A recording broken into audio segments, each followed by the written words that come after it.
In the early 1800s, pioneers came from the east and settled in a land called the Northwest Territory.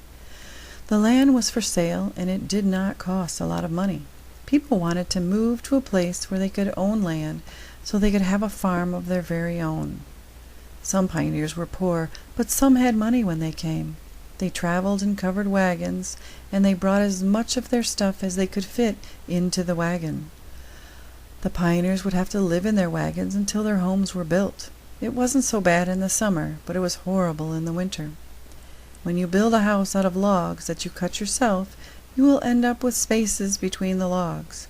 They would have to fill in the spaces with things like mud, rocks, and grass.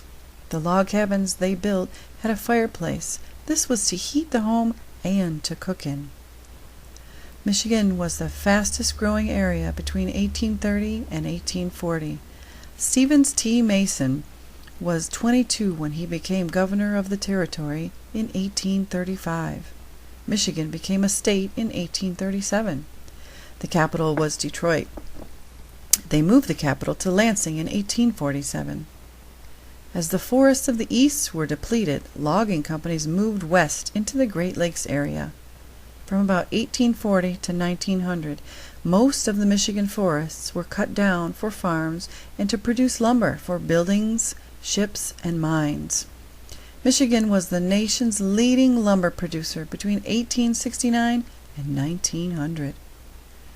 Most of the cutting was done in the winter when it was easier to move the logs to water. After the spring thaw, the logs were floated down the rivers and across the lakes to sawmills. The lumberjacks would cut the pine trees because the pines would float really well down the river. Heavier wood would just sink to the bottom of the river. So the pine trees were the easiest to move. The lumberjacks lived in camps that were set up by the lumber companies. They would move to other camps after the trees were cut down in that area.